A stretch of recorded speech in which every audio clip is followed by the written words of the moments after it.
नमस्कार, समाचार कोटपुतली में आपका स्वागत है।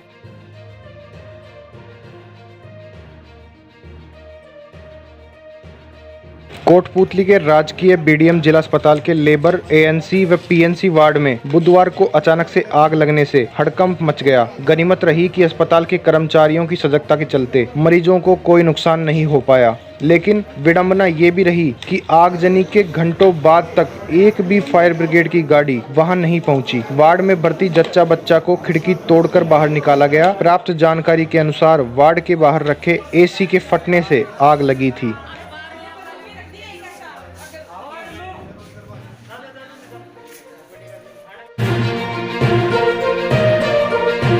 राजस्थान के गुर्जर नेता किरोड़ी सिंह भैंसला का आज निधन हो गया।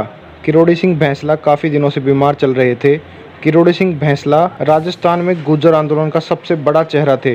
हालांकि बाद में वो बीजेपी में शामिल हो गए थे। आपको बता दें कि किरोड़ी सिंह भैंसला भारतीय सेना से रिटायर्ड कर्नल थे। भैंसला के नेतृत्व में ही राजस्थान में बड़े गुर्जर आंदोलन हुए। उनके नेतृत्व में 2007 में राजस्थान में गुर्जरों ने बड़ा आंदोलन किया था। यह आंदोलन गुर्जरों को राजस्थान में 5% आरक्षण दिलाने के लिए किया गया था। वे गुर्जर आरक्षण संघर्ष समिति के प्रमुख भी थे। कर्नल साहब ने एक समाज ही नहीं अपितु पूरे देश को आरक्षण व्यवस्था पर सोचने पर मजबूर किया।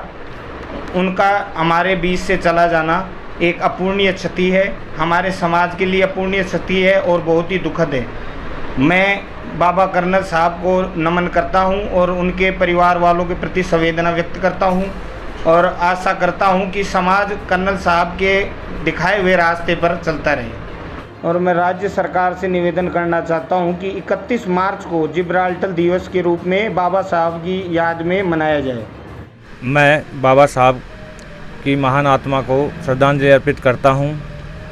बाबा साहब की बदौलत आज हमारे समाज के लाखों परिवार समाज की मुख्य धारा से जुड़े हैं।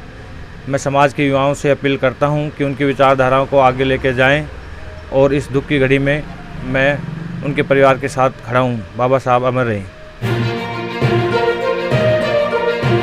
दौसा की गोल्ड मेडलिस्ट विशेषज्ञ डॉक्टर अर्चना शर्मा को न्याय दिलवाने के लिए कोटपुतली में गुरुवार को निजी अस्पताल के डॉक्टरों ने मुख्यमंत्री के नाम तहसीलदार सूर्यकांत शर्मा को ज्ञापन सौंपा। ज्ञापन में उन्होंने बताया कि मंगलवार को दौसा की गोल्ड मेडलिस्ट स्त्री रोग विशेषज्ञ डॉक्टर अर्चना शर्मा ने मरीज के परिजनों, नेताओं व प्रशासन की तानाशाही से तंग आकर आत्महत्या कर ली थी। डिलीवरी के बाद बच्चेदानी के न सिकुड़ने के कारण अत्यधिक रक्तस्राव हो जाना व उसके कारण मरीज की मृत्यु हो जाना एक ऐसी जटिलता है जो कोई भी डॉक्टर नहीं चाहता है और ऐसे में मरीज को बचाना काफी मुश्किल हो जाता है। और ऐसी जटिलता के लिए डॉक्टर को जिम्मेदार ठहराना और तथाकथित समाज के ठेकेदारों के दबाव में डॉक्टर पर हत्या का केस दर्ज करना सुप्रीम कोर्ट राज्य सरकार के आदेश की अवहेलना है। उन्होंने सरकार से मांग की है कि डॉक्टर अर्चना शर्मा व डॉक्टर सुनीता पर धारा 302 लगाने वाले पुलिस अधिकारियों को बर्खास्त कर डॉक्टर शर्मा को आत्महत्या के लिए प्रेरित करने का मुकदमा दर्ज होना चाहिए। इस दौरान कोटपुतली के समस्त निजी अस्पताल के डॉक्टर मौजूद रहे। वहीं जनाना अस्पताल में भी डॉक्टरों ने इस मामले में डॉक्टर अर्चना शर्मा को न्याय दिलाने की मांग की। इस दौरान डॉक्टर विजय यादव, आशीष शेखावत, राहुल शर्मा, सुरेंद्र चौधरी, अभिषेक शर्मा, ओम प्रकाश स्वामी, दिलीप पंवार आदि लोग मौजूद रहे। जैसा कि अपन सभी को विदित है कि डॉक्टर अर्चना शर्मा जी ने जो आत्महत्या जैसा कदम उठाया, इसमें एक पेशेंट जो डिलीवरी के बाद में PPH बोलते हैं, जिसको पोस्ट पैरेटम हीमोरेज बोलते हैं, जो कि सबसे मोस्ट कॉमन कॉम्प्लिकेशन होता है डिलीवरी के पेशेंट में, और उसमें एक तरह से बोले तो एटोनी यूट्रस हो जाता है, वो अपना संकुचन नहीं कर पाता है। उसकी वजह से ब्लीडिंग होने से, एक्सेस ब्लीडिंग होने की वजह से इस पेशेंट की डेथ हुई थी, जो कि डिलीवरी के बाद सबसे मोस्ट कॉमन जो पाया जाने वाला है वो कॉम्प्लिकेशन होता है। इससे काफ़ी संख्या में हमारे देश में इस कॉम्प्लिकेशन की वजह से डेथ होती है और पूरे संसार में भी होती है। लेकिन उसमें अपन ये ऐसा नहीं कह सकते कि डॉक्टर अर्चना शर्मा ने अपना प्रयास नहीं किया है।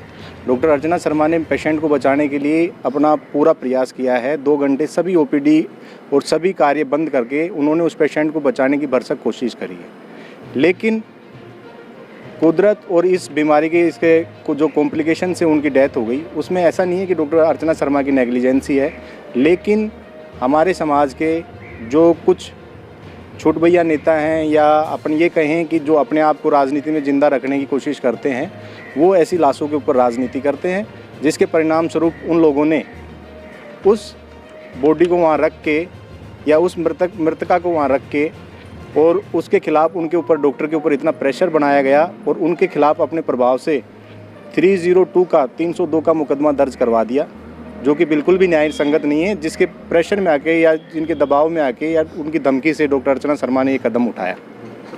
हमारी मांग ये है कि डॉक्टर अर्चना शर्मा को न्याय दिया जाए। उनके खिलाफ जिन लोगों ने 302 का मुकदमा दर्ज किया है, जिन लोगों के ऊपर हमारे कानून की व्यवस्था की पूरी जिम्मेदारी है, जो भी वहाँ पे SHO था, DSP थे, जिन लोगों ने इस मुकदमा दर्ज किया है, उनको सबसे पहले इसी बात का पता नहीं है कि डॉक्टर के खिलाफ अगर कोई ऐसी प्रकरण आता है, उसमें सुप्रीम कोर्ट की बिल्कुल गाइडलाइन है, जिनके अनुसार बिल्कुल मेडिकल बोर्ड का पैनल बैठेगा।